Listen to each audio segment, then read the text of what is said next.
Grenada, Grenada, the black man, thank you. Grenada, you teach me the biggest lesson. And who I learn from them, I am sorry. But listen to the lessons Grenadian teach me. The capital social or communism is the same gunhead all of them on. And from the time you team up with them, like Grenada, you start on the losing end. My friend, to stay away from them is all them is confusion. You must have a nuclear weapon just to hold on to your reason. One is with a gun telling you to vote. One says no vote with a bomb at your throat. They're saving all the arms and ammo for me and selling the food for the enemy. But to stay away from them is all them is just it's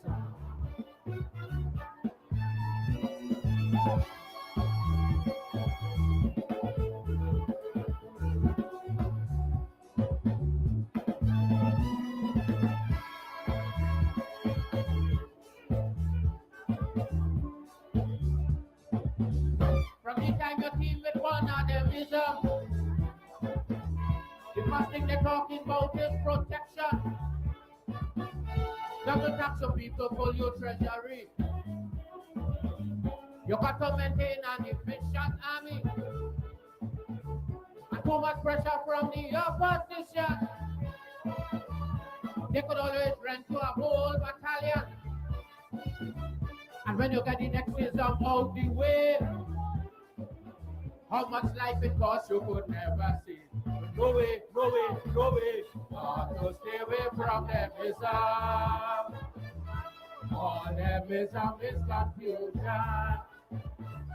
You must have a nuclear weapon just to hold on to your reason. Rescue mission to help Grenadians. Rescue mission to Afghanistan. Rescue mission going the world over. And no rescue mission to South Africa. But to stay away from them is hey! All them is just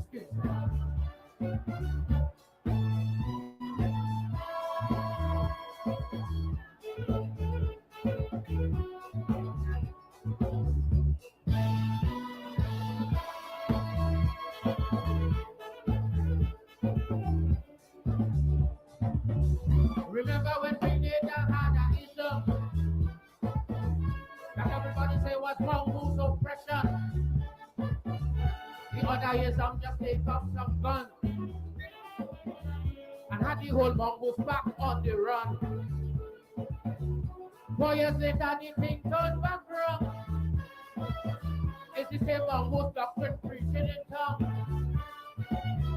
And Grenadians suffering evermore.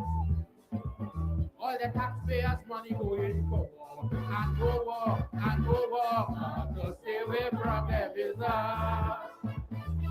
all them is confusion. You must have a nuclear weapon just to hold on to your reason. They say how to keep fun on politics. Every 4 years they boycotting Olympics. And while we are arguing about who good and who bad, them go down in space and they change the flag.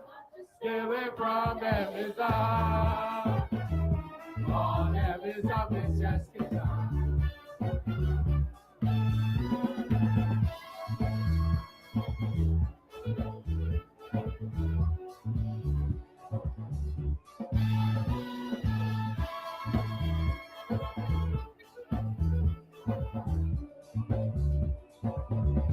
the time is right now, more than ever. For man to sit down and write the new order. The man would respect a man as a man. And not through color and superior weapon. But he must be righteous, equal and fair. And realize that the earth is for all to share. And to his fellow man always be true. But until until that day come here what I could do. And you too, and you too.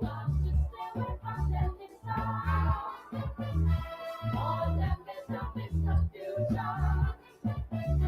You must have a nuclear weapon. Just to hold on to it. And when you get the next system out the way, how much life it costs you could never see. No way, no way, no way. Got to stay away from them is all them is confusion. You must have a nuclear weapon.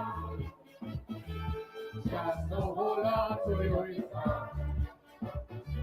Rescue mission to help Grenadians. Rescue mission to Afghanistan. Rescue mission going the world over. And no rescue mission to South Africa. But to stay away from them is hey! All them is just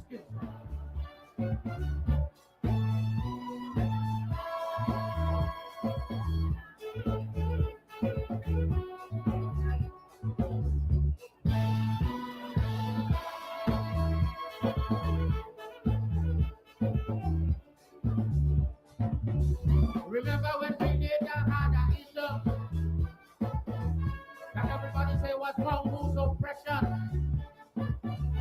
The other years I'm just take up some guns and had the whole mongoose back on the run. 4 years later the thing turned back wrong. It's the same mongoose doctrine preaching in tongue. And Grenadians suffering evermore. All the taxpayers' money going for war, and go war, and go war, to stay away from them is all them is confusion. You must have a nuclear weapon, just to hold on to your they say how to keep cut on politics. Every 4 years they boycotted Olympics. And while we are arguing about who good and who bad, them go down in space and they change the flag. Stay away from them is all them is just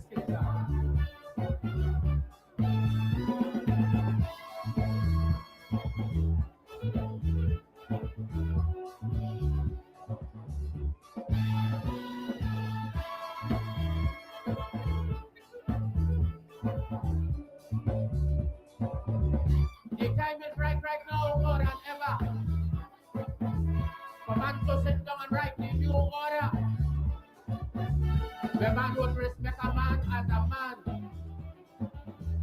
And not true color and superior weapon. But he must be righteous, equal and fair. And realize that the earth is for all to share. And to his fellow man always be true. But until that day come here, what I could do. And you too, and you too. All them misconfusion. You must have a nuclear weapon. Just to hold on to your weapon. The West is the best one, is something clear. The East is something the next one declare. While we keep fighting, there is a war. We people keep letting go and move on. To stay away from them is all them is justice.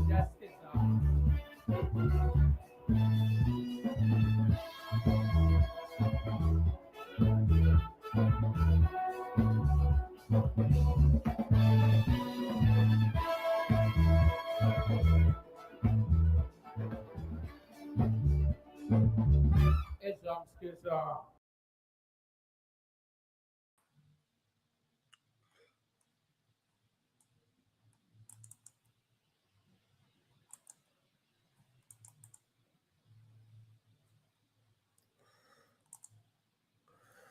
Oh, yes, good evening to you and welcome to Politics 101.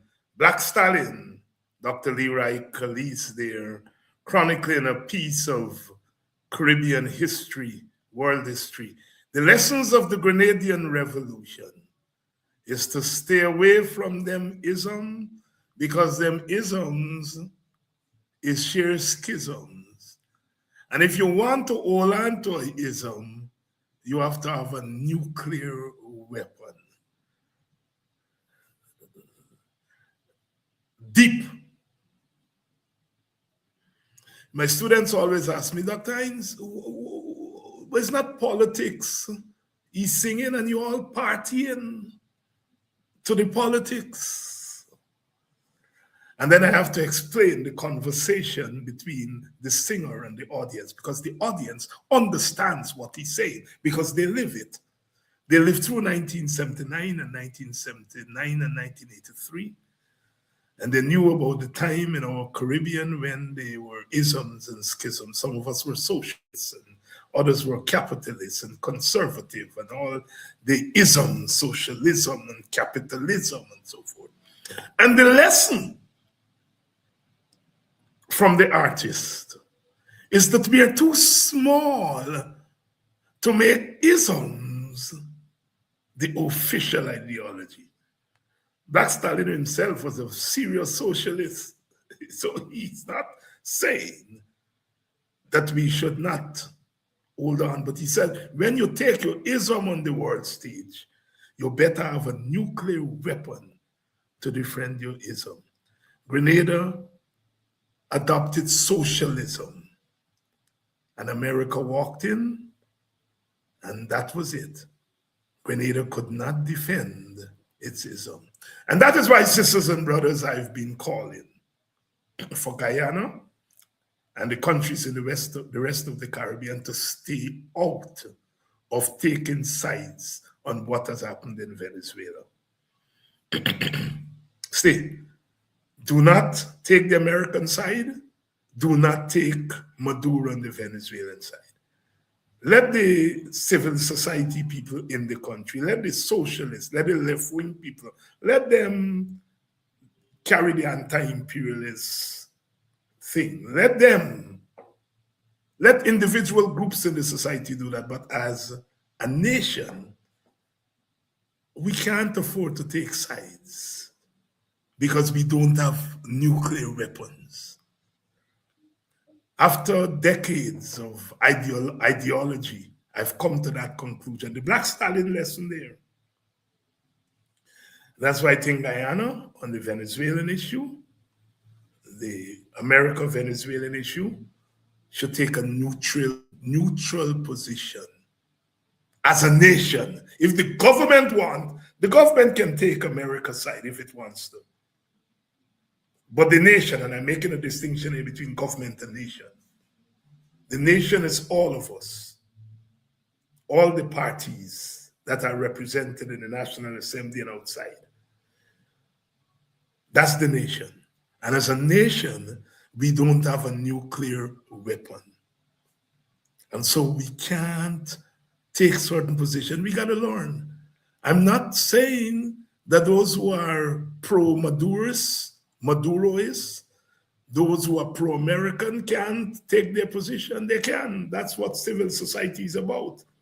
It is the space for people to organize outside of the state.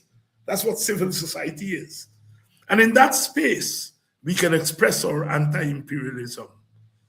We can express our nationalism, whatever we want to call it.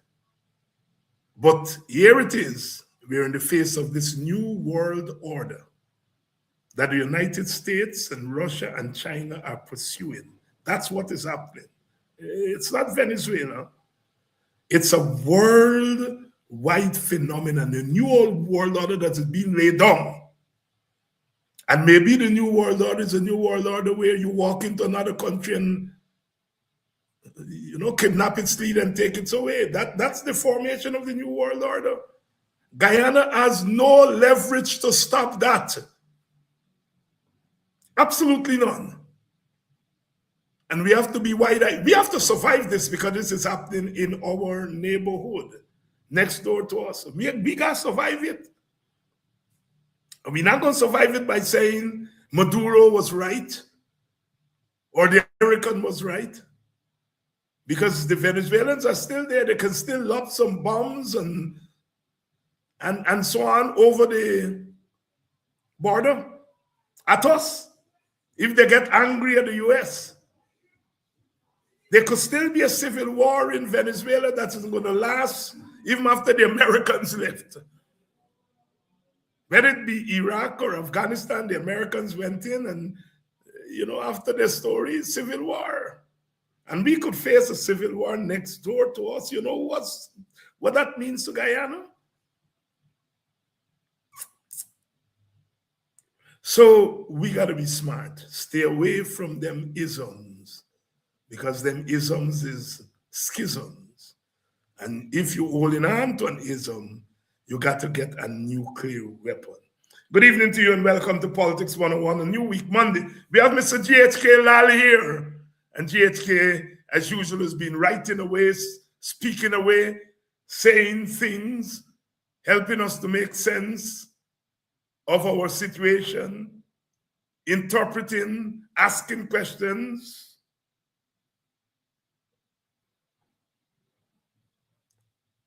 And for that, sometimes he gets beaten up upon.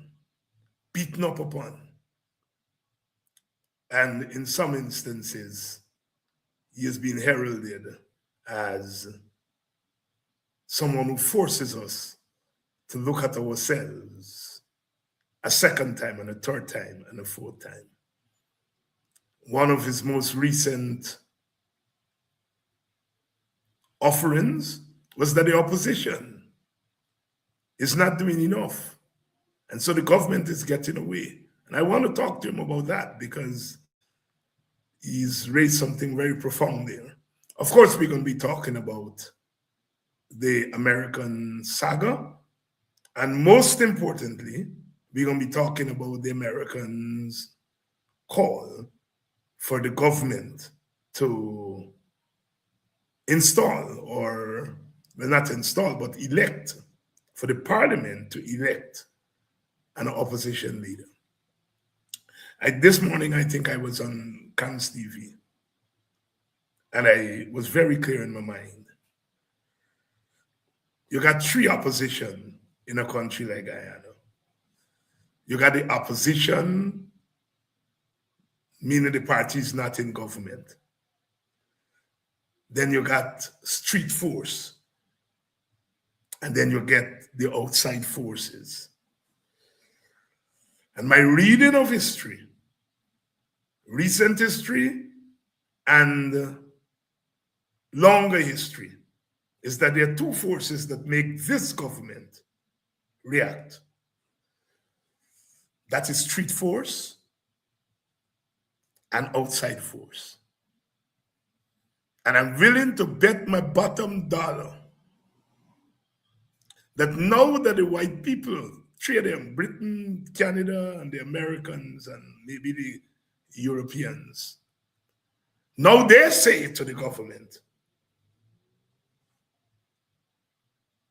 elect the opposition leader. I bet your bottom dollar the opposition leader going to be elected sooner rather than later.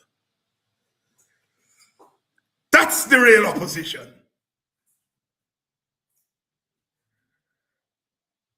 They can make it happen because they have the clout to make it happen. They have the leverage to make it happen. Internally, Desmond White was able to put thousands of people on the streets every day in 1997, call the PPP to the table, the Ordmanston Accord, the St. Lucia Accord.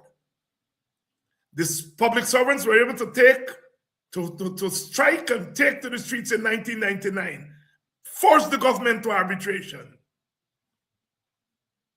The teachers last year took to the streets. They cut the government in the end, but at least they got the government to come to the table. Two opposition in Guyana.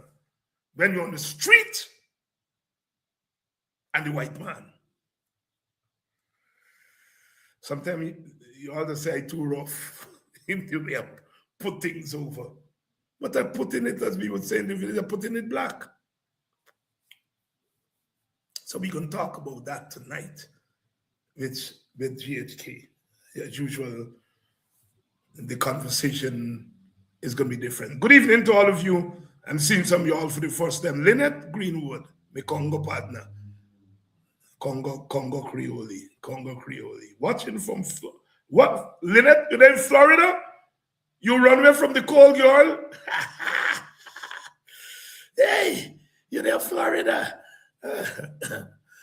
Okay. I think we're ready to roll. GHK is here.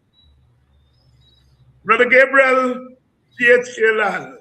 Good evening and Happy New Year. Good evening to you, David, and good evening, everyone. It's a pleasure to be here, and what should I say? Make the best of 2026. You're going to get much coming your way, but whatever you get, you've earned, and make the best out of it. You know, GHK, of your recent writings, the one that has been making the rounds, certainly where I have been reading, is your recent position that the opposition is not staying on the government as much as it should, and the government is getting away with a lot. Talk to us about the thinking behind that article, that position, and flesh it out for us. We can talk all we want, we can write all we want, and the government looks at it and smirks. It chuckles. It waves its hands in dismissal. We can go in Parliament and move motions. We can file petitions to the court. We can petition the courts. Good moves, necessary moves. We can go on Facebook and talk up a storm and have all these likes and whatever else. I don't know. I'm not on Facebook, not on social media. And those are good things. They are part of a continuum that brings awareness of what is happening. Awareness. But it does not, those three platforms, as necessary as they are, Parliament, the courts, and Facebook, they do not apply the required level degree of pressure to the government that makes it straightens out, makes government leaders straighten out and think of the people and respect where they are coming from. The one area that I believe, and I think it's pretty obvious, that the opposition has faltered terribly. 5 months almost going into the new government, is that it has not applied the kind of presence and pressure on the government to make it straighten out. One example, we have the president who on last New Year's Day 2025 said there'll be cash grants, and there'll be cash grants this year. That's last year. And he said it again in August 26 in Echoes. But he added the thing, but if you behave yourself. What utter trash. But regardless of that qualifier, if you behave yourself or not, mean vote for he. They're gonna be a thing. Your holiday gonna be nice. And then come October, November, December, and everybody went on the ground in the PPP government. And I say, people are hungry in this country, oil-rich country that makes headlines across the globe, across the investing globe, across the free enterprise globe. Why are people hungry in this country? Why are people living on one meal a day and some kind of scrappy meal? Why? The government said over the years, in the early years, well, we fighting inflation. Okay. Said cost of living? What are you talking about? What are you talking about? Look at all these relief measures that we have introduced. Fuel subsidy and electricity subsidy and so forth. But at the end of the day, people can't buy bread. They can't make enough roti. They ain't got enough rice and black eye and pigeon peas and dal. And if they can't have those basics, we are not talking about salmon. We are not talking about imported food here. And if people cannot buy, they're feeling the squeeze and they're feeling the pressure, where is the damn opposition? And that includes you, Dr. Hines, and you know it. Facebook is good. The message reaches a lot. As one politician that I respect, or an opposition politician, said to me recently, politics in Guyana is digitalized. And he's right. He's right.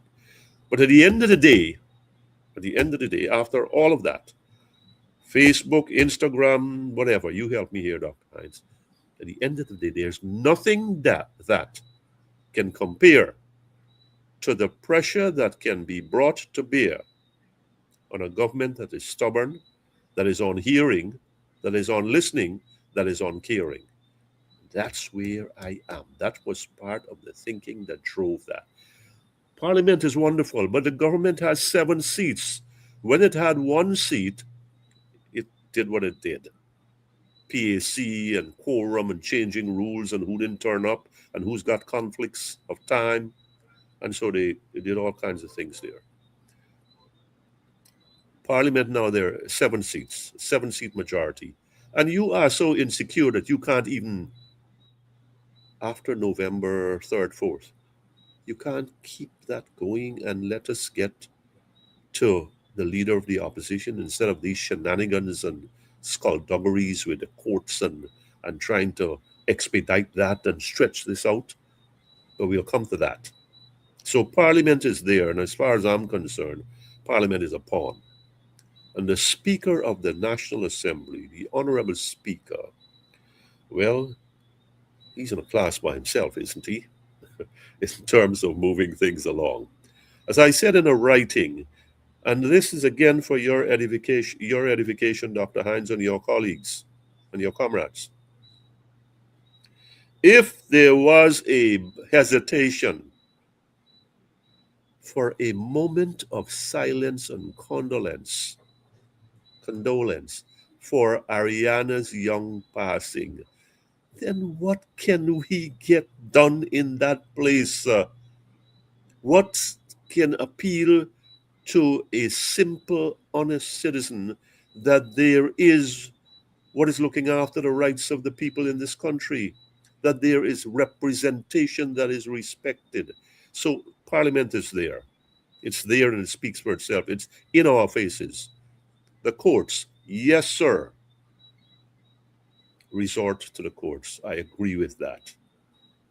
But the courts also is a little bit of a minefield in terms that swaths of the court, segments of the court are, in my opinion, my thinking, my studies, it's in the control of the government.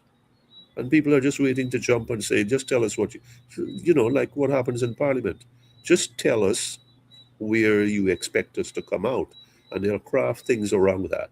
So you've got Parliament and its limitations and the court and its limitations, which is more of a roll of the dice. And then you've got Facebook, where you're sitting down and talking to people and saying ABC on whatever the issues. This is where we stand. This is what the government should be doing. And then that's it. That message goes out and it's shared and forwarded and whatever is done. I get some of them on, every now and again. Here's my point. What happened to the people, the street force, the people power, that is so necessary, so vital, so imperative, so much sought after before elections and up to elections? What happened to them afterwards? They ain't got no muscle power. They ain't got no interest. They ain't got no engagement in the issues that mean something to them. And I deliberately selected, among other things, the cash grant. $100,000 may not be much for many people, but it's a little something. And the fact that you do that, and then you make a joke out of it, and then you string the people along. In some early in December, you come and say, "Oh, you're going to have one, but it's going to be in January." It's not going to be in January. In the middle of January, we can't even get Parliament started yet. And so when that budget process winds its way through all the nooks and crannies, you're talking about the end of March. In the meantime, Dr. Hines and our listeners, my sisters and brothers, we've got people out there. We've got brothers and sisters. We've got neighbors and cousins. We've got friends and strangers across the demographic of this country who are struggling. In this oil-rich country, that is not an irony. That's a tragedy. The government used to deny that there's a cost of living problem. Then why the hell are you moving to get cash grant before and cash grant now? Why? Because it's you're admitting that the people they're bad, and this can tide them over for a little while. Dependency and all of that business. This is going to tide them over, and we could always say, remember who gave the money, right? I sum all of this up for you now, Dr. Hines.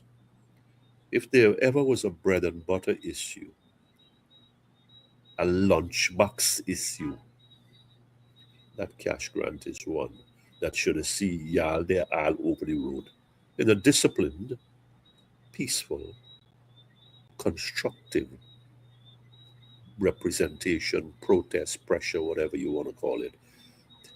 Again, for the last time, Parliament, courts, 3, Facebook, social media, wonderful. You got to exhaust those avenues. But you, sometime or the other, you got to get out there.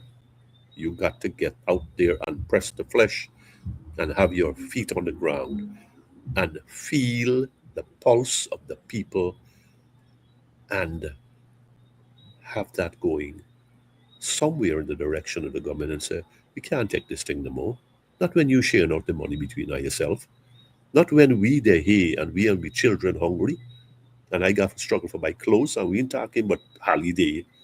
We're talking day to day. And that's why I say that's the thinking, and that's part of the thinking behind why the opposition should be a little less placid and a bit more present in the public space. Why do you imagine, GHK, we've had this conversation before the election. Mr. Norton said that he was not going to engage in a certain kind of protest, and he gave his reasons why. We've had the election, and now in a sense we have a divided opposition. A new political party that has stormed the doors and has 16 seats and is now the official opposition, leader of the opposition. And then we have the old party, which has been relegated to third. And so, in a sense, what we have is a divided opposition. Same constituency, but divided between two parties. Two parties which I think, for obvious reasons, have not found a way to work together.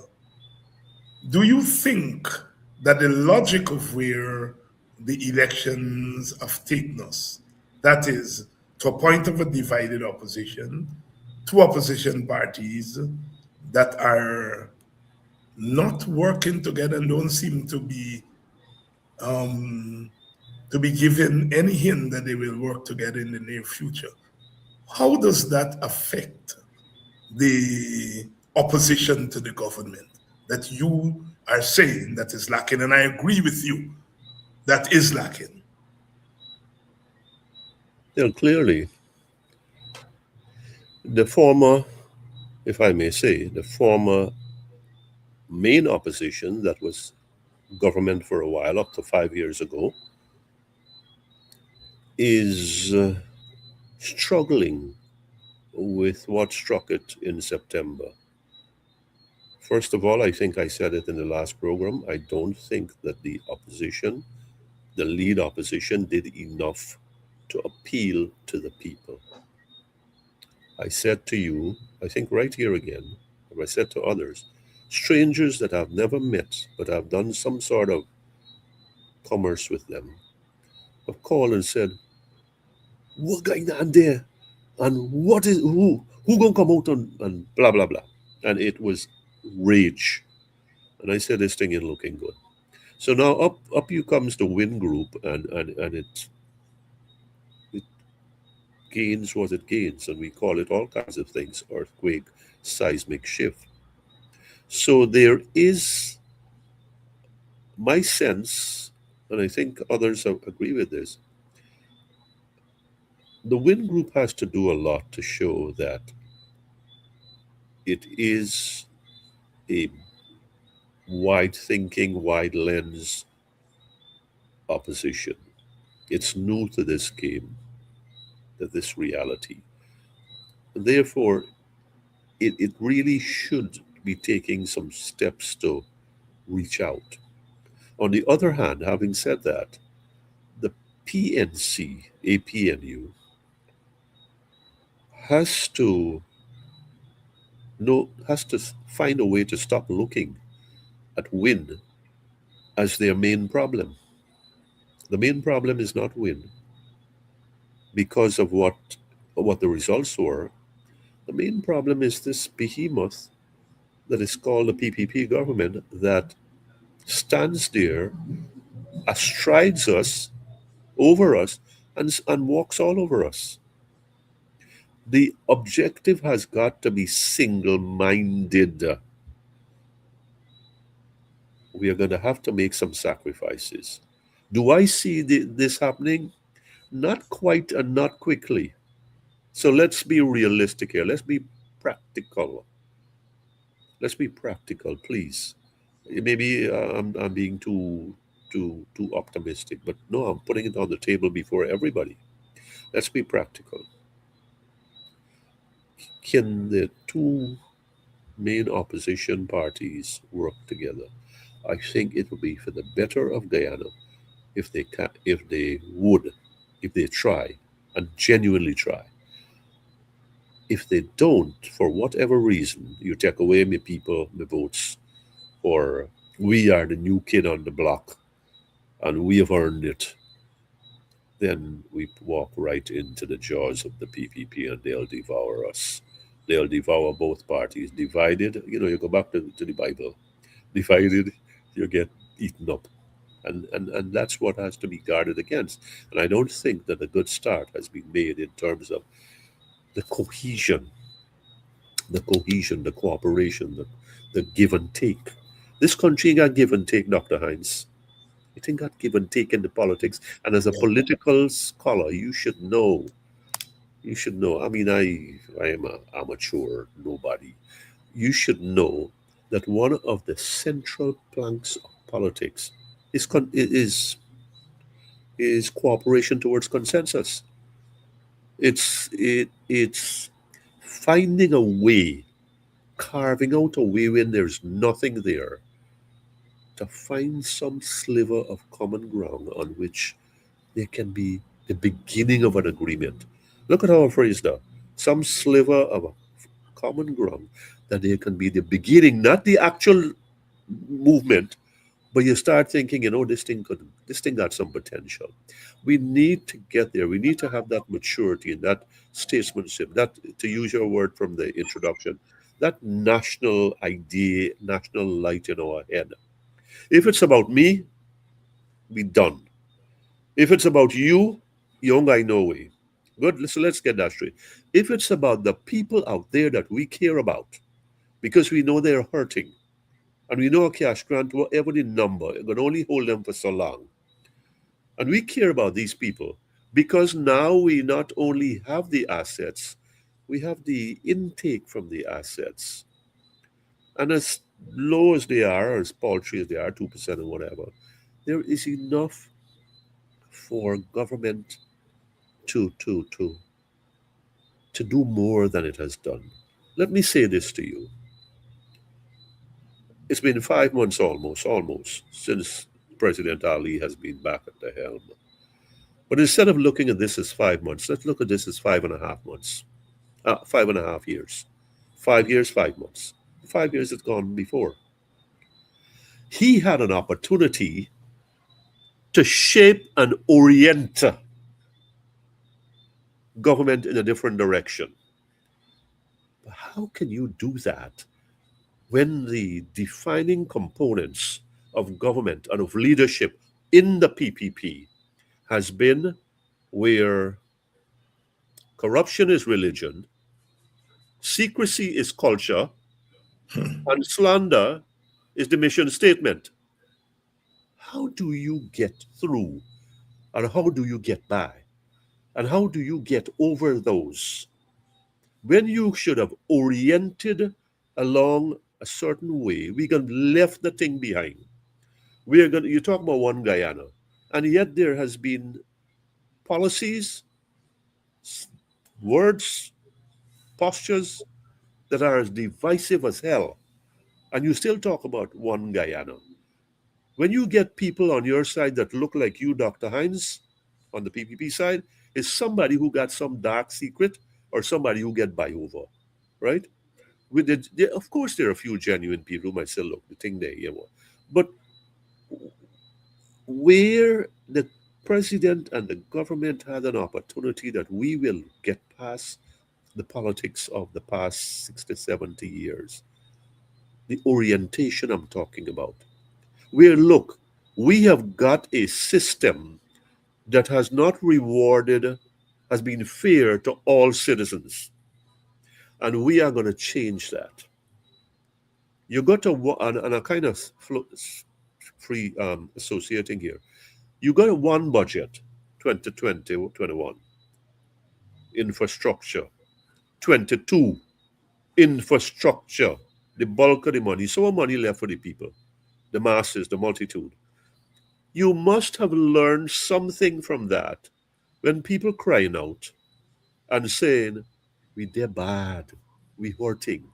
And you still go down that road, and I guarantee you this budget will have that same structure almost, where the big money, the big fraction is with infrastructure, public works, and some 10% or 15% of the budget, and most likely another record budget, despite pessimism about oil prices, despite developments in Venezuela that could add to the market supply. I mean, that's a couple of years away. But you did not seize the opportunity. So we go back. This is where the opposition has to say, well, what are we going to do about this? We are going to keep going the same way we have always been. The government is worse than before. It keeps going down that road. And when people like me talk, they bring out the swords and the sledgehammers. And I say to them, I'm not going to deal with you. I'm going to go, I'm going to speak to the president, Ali, the vice president, Jagdeo, and the attorney general, Anil Nandalal. And I'm going to say to them, well, be worried with you people. I worry with you. And every time they come down, I am going to come after you and expose you and show the world where you are and how weak you are and how much you're into double talking. I feel that the opposition has been given enough issues by the government, especially with its budgetary allocations. The slush funds, what goes into the office of the president. But the bigger picture is that you have got, we are hearing 40%. So the government locked down the, locked down the numbers, locked down the reports and the stats. And so now you hear ECLAC saying so much. You hear some sort of other study saying so.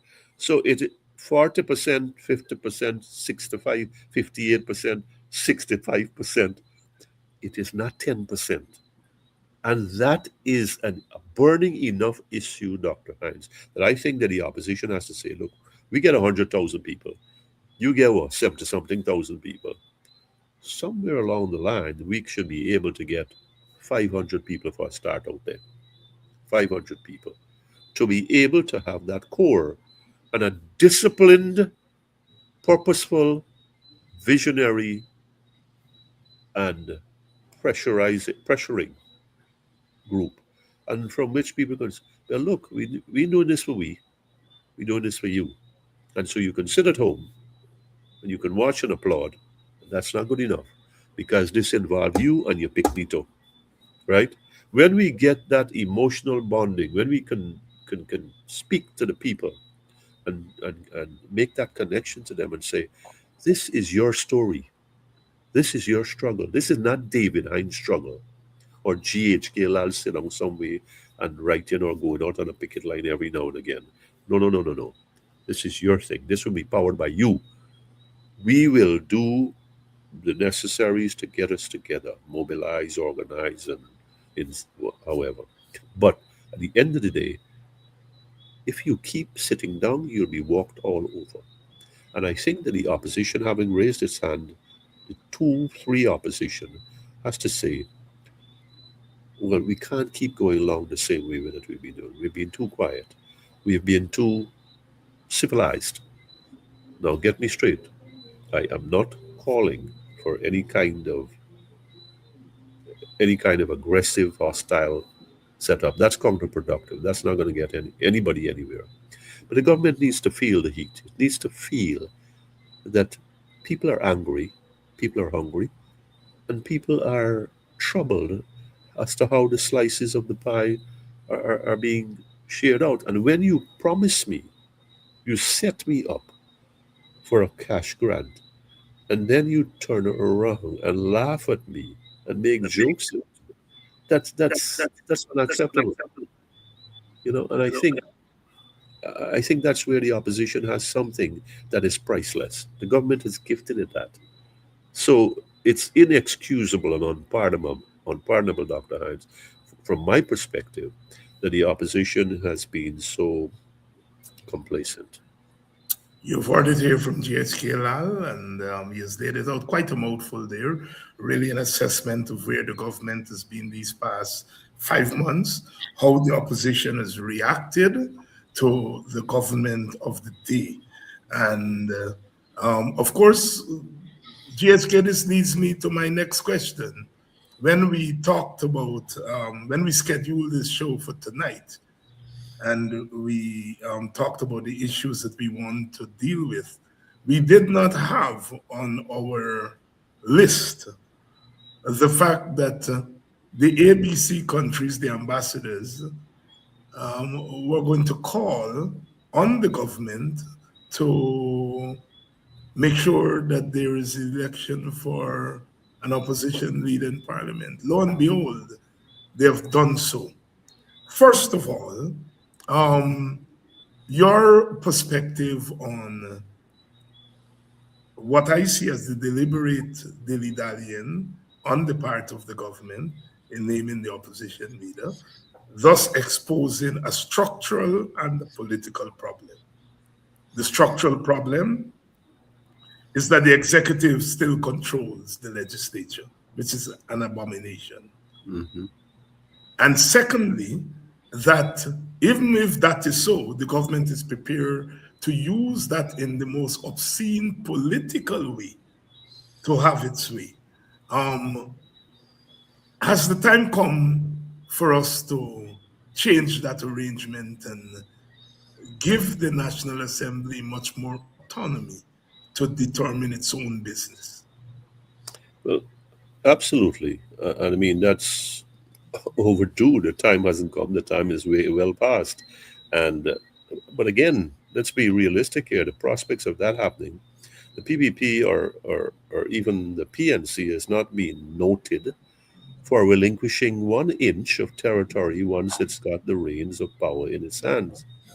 And if we talk about, listen, this is your language. Unless we have reform, we set ourselves up for revolution. Reform thwarts, holds off, neutralizes revolution, genuine reform, meaningful reform. So, yes, I agree with you wholly, fully, that that Parliament. I mean, Parliament is a joke.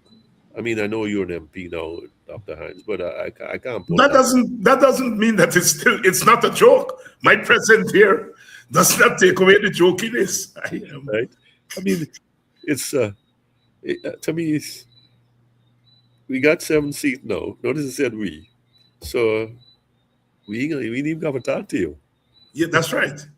We got to talk to you. You could stay away. You could protest. You could shout from Facebook. But we've got that, and you know, look, we had what was called a peaceful election.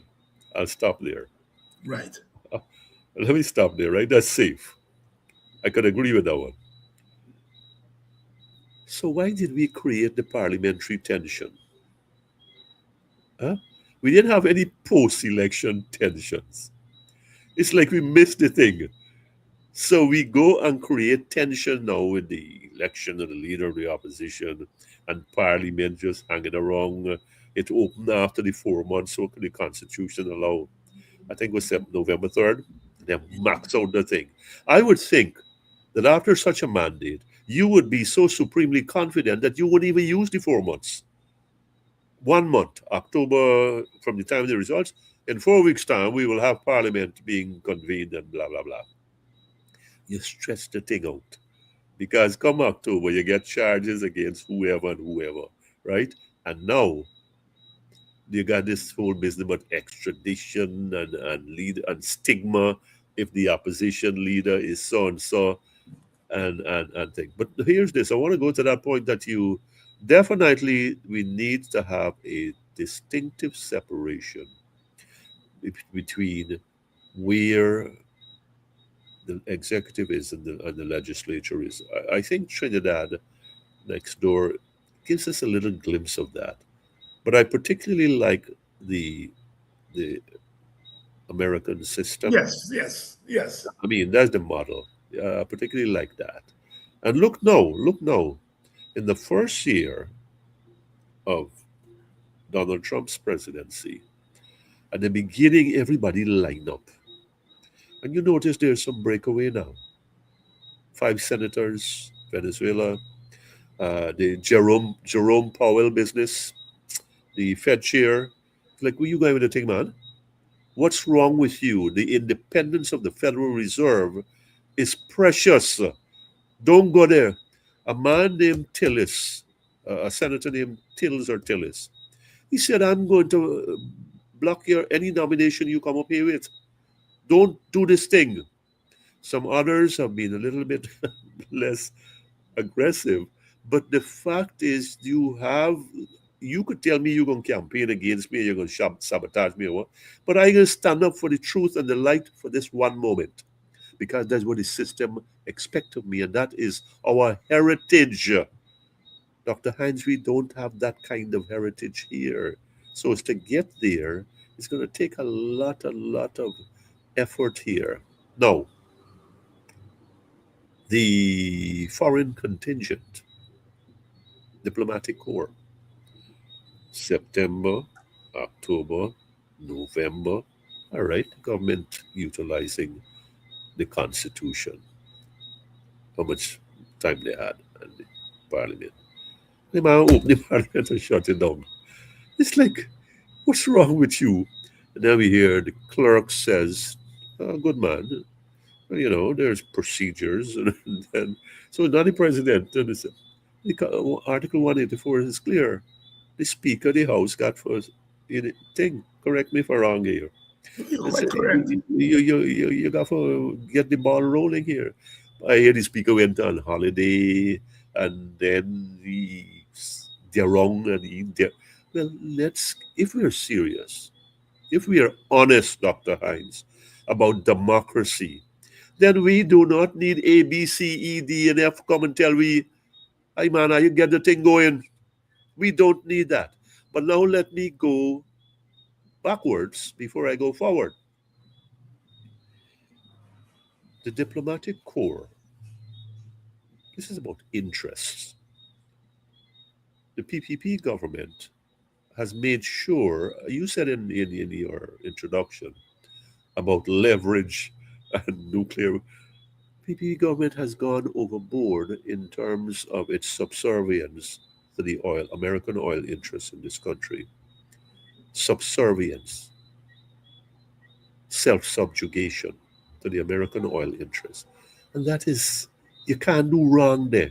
So that is why these banners that are coming out here now, these excellencies, if you don't mind, that are coming out now in January and tell us, well, Parliament has got to be convened. I'd be rather surprised if it didn't happen. And it's going to happen soon. And parliamentary democracy. Good, good, good. We have been all the time. You got all this influence over the PPP, over the politics of this country. I think there should have been conversations behind the scenes and say, you got to move this thing. If you don't move this thing, we go out and talk. Because it's not that they're squeamish or, you're going to set a precedent. They've been in our politics forever. And they've not been shy about it. So now they come out. And like you said earlier, the thing that happened, it ain't gonna happen. Look, what's today? Monday? Yes. I know how the people can take out shame out its face and said it's not responding it's not in response to the stimulus of the diplomatic stimulus. He said, no. We had this in mind all the time, right? The people come out and say, it's going to happen. But this is my problem as a colored man. This is my problem as a black man. Because I'll be black. Once you're white, you're black. As a thinking man, as a reasonable man, as a civilized man, we need these people to come and tell we forget we parliamentary business in order. Yes, I hear about extradition, and I understand that has to roll out, and it's got its process. But now I hear the talk about expediting the extradition hearing or dates or whatever. So one you're stretching out this side here, and the next thing you're bringing forward this extradition thing. What kind of dirty game is that? And I mean a blatant game too, a blatant foul after foul. So when the diplomatic corps comes out, last of all, A and C, look at this orchestration. The first banner, the first man that came out, the first diplomat, the EU ambassador, Luca Pierantoni, right? Antonini. I say here, ting the hey. Somebody gonna follow he. Next up, the British. Then Sunday morning, I open the paper. A and C, Mr. Seguin, I think, and Ambassador Therio, Nicole D. Therio. Then hear this. You can bet, as you say, your bottom dollar. I bet in the first one. I can left the rest to you. That when the Yankee lady talk, That's the it. story done. Yeah. This whole parliamentary business and disputations and controversies and delays, that will be resolved very quickly. That's how the PPP can take shame out of it and say, no, that has nothing to do with with the decision for Parliament to get moving. This is, so here, why do we need in a national sovereignty democracy where national self-determination is supposed to be prized? Why do we need the white people to keep holding we blasted hand and showing we the way and crossing the road with we? Oh, they help you with election. They got help you with parliament, man. Come on. So this, why did it have to come to this? I'm embarrassed. I'll tell you, I'm embarrassed that it had to come. I got 7 seats. What the hell are you frightening you for? Why am I scared? Take your time with the extradition, good or bad, positive, negative. And we are going to go about this business here. We are going to decide on, Mr. Speaker, okay, give the green light. Call the people, I go the land. Well, we done the proposition is ready. The PNC and winning fighting, right, will say, no, no, no, we got 12 and you got 16 or whatever it is, and you can be, we got be. The thing done settle, but so it's become a farce. We've become another, we have given the world something else to laugh at we. And now what here you got two white women, two white men coming out and say, hey man, I come to your senses now. I sort out this thing in Parliament. Look, if it wasn't so painful to me, it would be humorous. But it can't be humorous when our systems are hijacked, our processes are stalled, and the president making speech. But that's absolutely ridiculous. That's not my business. But then tell the speaker who is his creation, his party's creation, needs to get to understand what this is doing to our parliament. No, here's this thing, Dr. Hines. With Parliament starting off on we call it the back foot or the wrong foot, Mhm. how this thing can progress? We got pure squabbles all the time. You know, does it even make sense anymore? Yes, we need that, and we need the courts, and we need Facebook, but we need at the end of the day, we need. That's another story. We talk about cost of living and bread and butter and cash grant.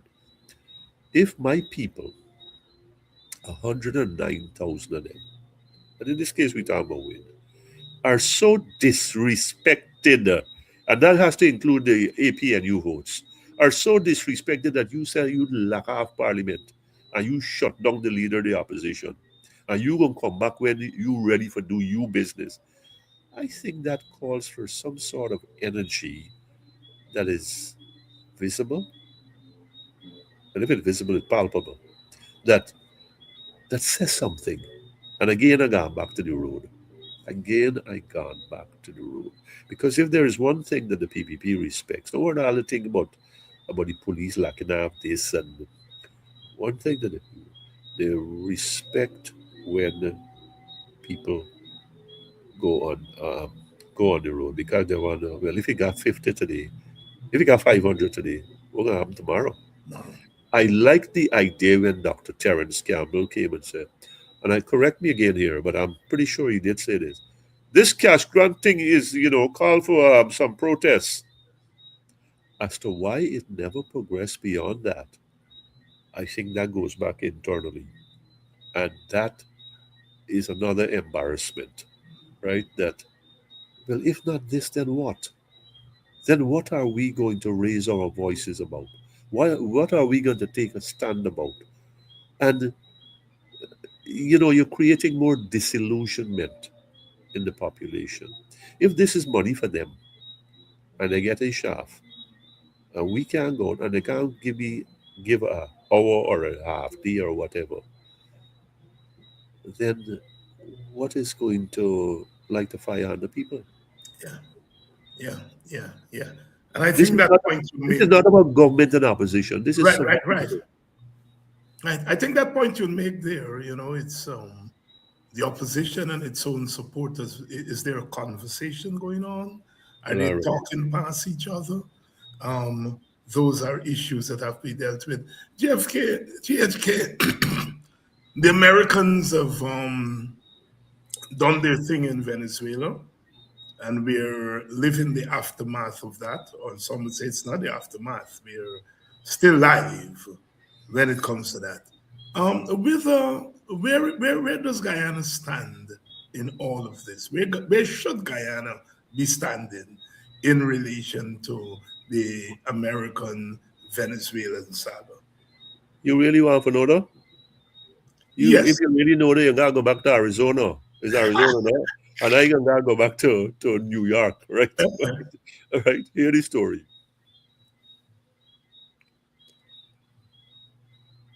Guyana had an opportunity to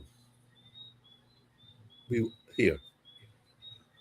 I don't have any use for Maduro, and I don't think many Guyanese do. Whether they're for the PPP, against this, whatever. Whether they live in New York or they live in here. But let's understand this. Maduro is removed And Guyana is now seen as an aid and a better. An aid and a better without lifting a finger. Because there is a word. Because the president hasn't said a proper word when it was necessary. Right? Here's this. So you move Maduro and his wife, and you got a million other Maduros there that we don't know.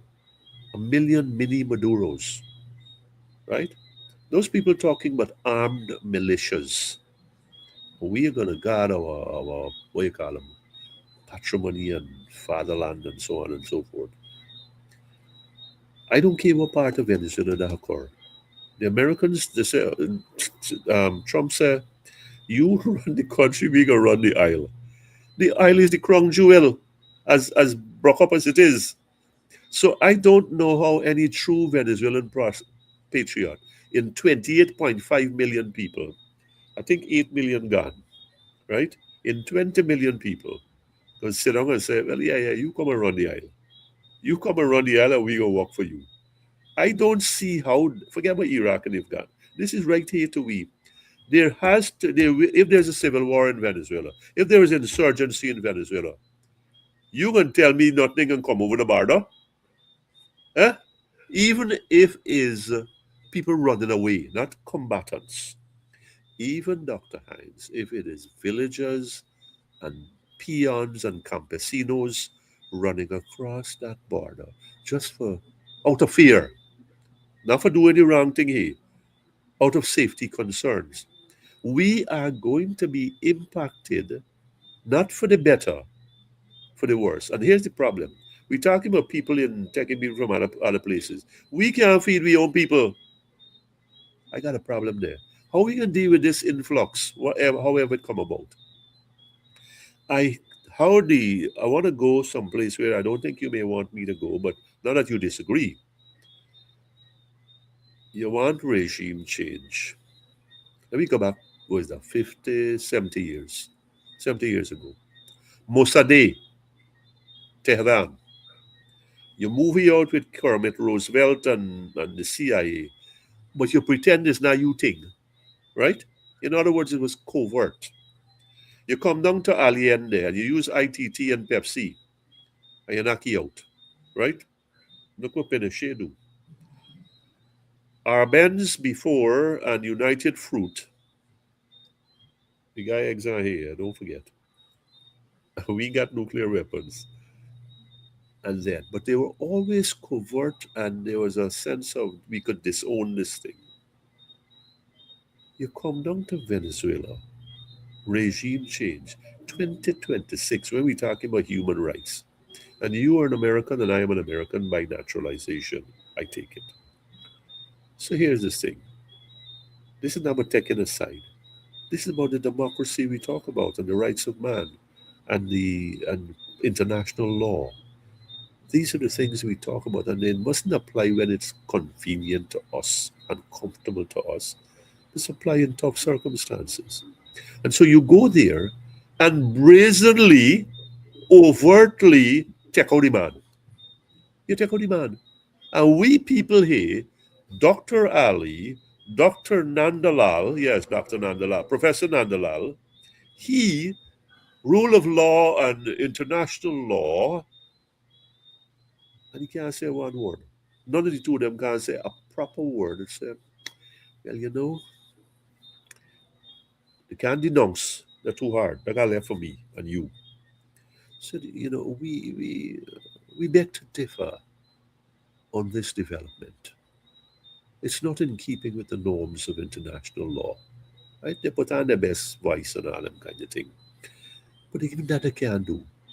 We are so slavishly attached to what we have sold ourselves. And I've made this point, Dr. Hines. If we can talk about international law and democratic processes and regime change and whatever in Venezuela in a muted tone, then how can we approach Exxon and Alistair Routledge and say, give me 0.5% more? We can't do that because we ain't got the guts or we ain't got the stones. Can I say that? Well, I could interpret it 6 ways, right? So we don't have that. So somebody got to tell me why. So here's the story. Here was an opportunity for Guyana to say, look, this is how we just operate. This is how we, and this is where Barnum was a master. He can get sucked into the thing because we get sucked in so far in that, or we are inseparable without firing one shot, without making one pro statement. We are sucked in, and in the eyes of Venezuelans, we are co-conspirators. We are collaborators because this is the impression, this is the conviction that the PPP government has conveyed. And it is to our detriment. And remember, I'm telling you this in January 2026. This is going to come back to haunt us. We saw from the gas station bombing, we got to bring these mosaics together, these pieces. The people got moles here. Because Maduro gone and wherever Gainan over there, it didn't mean they ain't got bombs. It didn't mean they don't have strategic, they don't have understanding of our weak points. It doesn't mean that they don't know any more of our strengths and our weaknesses. Come on. So I think we set ourselves up in a very, very poor way. We're not thinking this thing through. You said before, they go in Iraq and they left Iraq. Go in, and look where they left.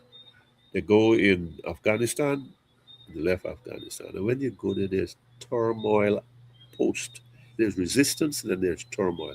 Who work with the people, who betray the people, who sell out, and it's never ending. Because we are so close to Venezuela, I am concerned that that could spill over here. Even if it, in the best case scenario, it is for in search of opportunity and social necessity. We can't look after we own. We cannot look after our own. I see the census results come out today. Well, the preliminary. After 3 years, we got a preliminary, right? So I don't know what got to be fixed so long, right? But regardless, and I see some numbers where we don't undocumented uh, immigrants and so on. Which then we got? We don't even know that. We don't. If we don't know that, then what do we know? And so, what threats do these folks harbor? You're a migrant. I'm a migrant. I am open minded to migrant. I know how people have been very, very kind to me. White people have been kind to me.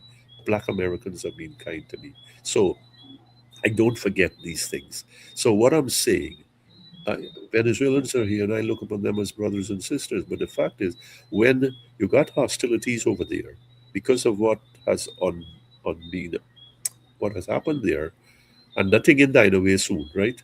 It is not dying away soon because I saw a report today where it's alleging that the CIA compromised people in Caracas.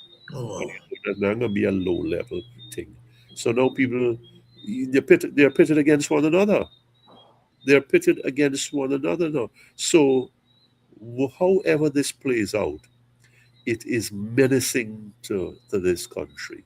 And whichever government is in place, whoever the leader, and however we say, well, we got to be border secure. I mean, I think we're whistling into the wind here. We It's short sighted. It's short sighted that we right away come down here and you know, we come down and say, well, democratic norms, uh, reintroduction of democratic norms. Why you even going there?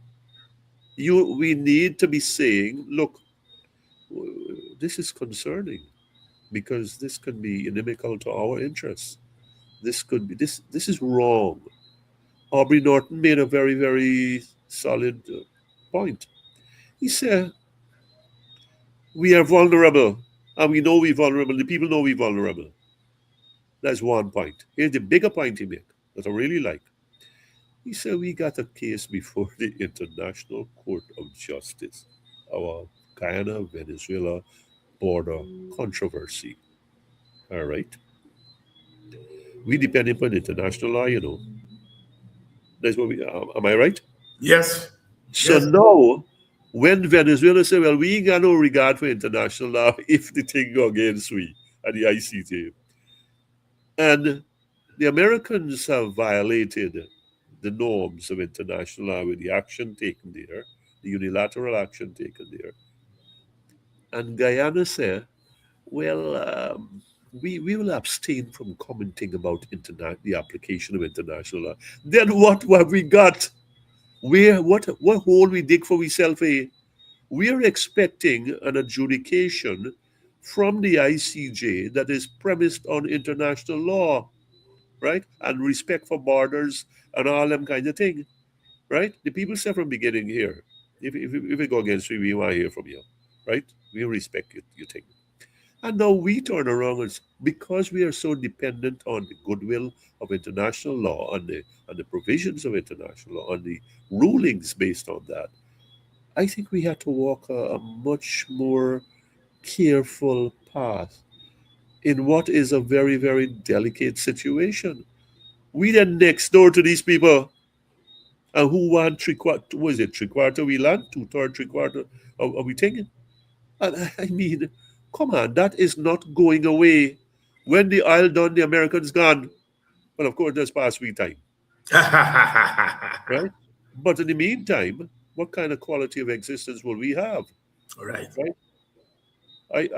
I think I get a little tired talking now. I've been talking for the past hour and more. So yeah, that's where I am. GHK Lall tonight, quite a lot here tonight. We have touched on a number of the issues that are animating discussion in the society, in the region, in the hemisphere, in the United States of America. And we have heard GHK. GHK, I can't let you go before without asking you to comment on a video that is being circulated, allegedly bearing the voice of the elder Muhammad, making what many of us see as racially charged statements. And there, as is the case with us here in Guyana, divided opinion on it, meaning whether you're pro win or you're not win.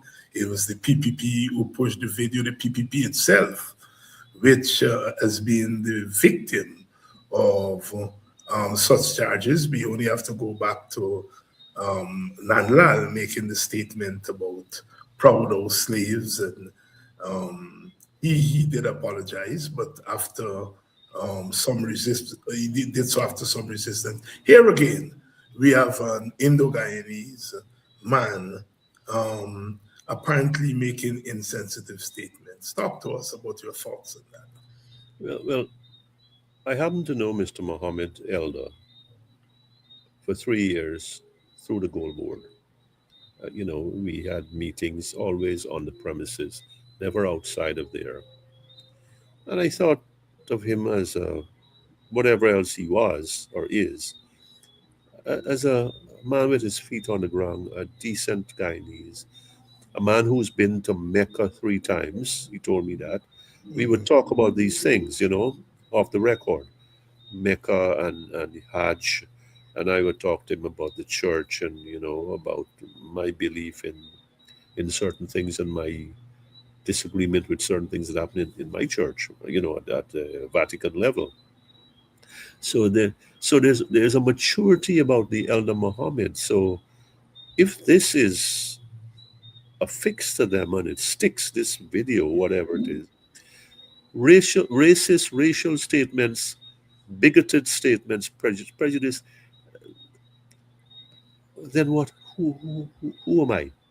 What is he? If it is not rejected by him and saying it's fake news or AI or whatever, and it can stick there, then it's bad because here, of the 109,000 people who voted for Win for his son, I think it's reasonable to say that a great number of those were Afro Guyanese. So then now if you turn around now and you bite the hand that has you where you are. in terms of a parliamentary presence. And I'm saying that, I mean, this is the Elder Muhammad. He's not Yes. in a parliamentary space. But in my book, they are kind of inseparable because of different developments. It's plain wrong. It's plain wrong, and I'm hoping it's fake news, or news that that it didn't originate with him, right? In my conversation with him, I've never seen him that way. But then again, that's about as far as I could go. I'm surprised. Nothing shocks me in this country. But for what why would he even go there, knowing knowing recent developments electorally, and where it's got his family, and slip of the tongue, that would be inexcusable. It's Is it a PPP generated thing? Is that, has that come up, Dr. Hines? Well, yes, some of the wind people are saying that, but I've He's not got seen to the come out. Mohammeds rejected totally. Um, You haven't seen that. no, I have not seen any He has rejection. to. He has to come out. Yeah. He, not his son. He has to come out, and then the son can say whatever he wants afterwards. But the father, Mr. Nazar Mohammed, my suggestion to him on this program, whoever on the speak, is that he needs to come out and clear the air on this and say, here, don't try the thing with me. That is not me. That doesn't belong to me. That didn't start with me. I have absolutely nothing to do with that. If he did make the statements and he cannot reject them, then that is more than unfortunate. Mhm. That is disastrous. That is ugly. That is that takes us back to where we've always been. And that is unacceptable and unpardonable. GHK Lall, thank you very much. On that note, we have gone past our time, and let's just give you an opportunity for your closing thoughts. We've got a new year. My sisters and brothers, most of you might be overseas. We've got a new budget pending. I do hope that there is this holistic provision that's promised. I have no faith in the president's words. I've lost that. And I'm sorry that I had to reach that stage. I'm hoping that the new budget has provisions that are more balanced in terms of infrastructure and other spending versus social infrastructure spending. It has The skew can't be so far apart. It can't be so tilted. It's got to be closer because people are hurting in this country. Secondly, this Venezuelan matter, America, Venezuela, Guyana, it's triangular. We need to be very, very careful here. We are already sucked in. We're up to our necks here. And so self protection is is key. The last thing I want to say, we go right back to where we started, Dr. Hines. The opposition has to be unlike what it has been in the past 5 months. If the opposition is going to do justice to the expectations of the Guyanese people, particularly disgruntled Guyanese, those who came out, those who voted for the PPP under duress, those who stayed home. The opposition is going to do justice for disgruntled and dissatisfied and disillusioned Guyanese. It's got to start now. We've got to show a visible and viable presence. And there may be some fallout from it, but the PPP respects that kind of presence. And with that, I say good night and best wishes to everyone for 2026.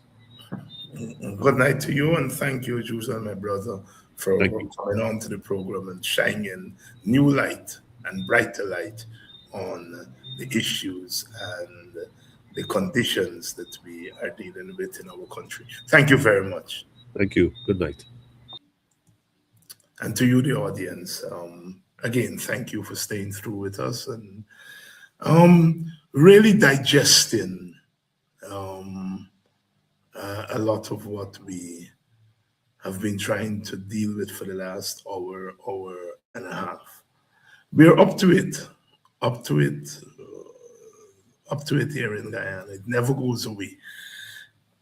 We have to find ways to work something out. Clearly, the fact that we have a divided opposition is having an impact on opposition politics. But we, the people, also have to take responsibility. The opposition can call demonstrations, but if we, the people, do not go out, if we, the people, do not make our presence felt, then the demonstrations would mean nothing. We have to have a new approach to politics. Clearly, we see that the external forces just whisper and the government will fall in line. For us in Guyana, for us, the ordinary people, whether we whisper, we cry, or we shout, they are not moved. As GHK Lall said, and as I pointed out this morning and tonight, the only thing they understand is the force of the people, united and together in the open space. That's what 2026 must be about. This government had one seat majority and behaved as though it had a two-thirds majority. Now, with a three-seat or four-seat majority, it is behaving as though the entire thing belongs to them. This is a matter for the opposition parties, but also a matter for the voters, those who voted for the opposition, whether you voted for APNU, or WIN, or any of the smaller parties. We're at that point. 2026 cannot be another year of business as usual. But who am I? I'm just one voice, speaking up and speaking up, trying to urge our people that only we can take care of this. And if we don't take care of it, and it is taken care of, it will be taken care of by others. And as my brother, leader, Walter Rodney used to say, if somebody gives you freedom, they can come tomorrow and say, give me back my freedom. But if you fight for your freedom and you win it, then you cherish it more. We're going to be back tomorrow night for another edition of Politics 101. In the meantime, keep the faith and keep the struggle.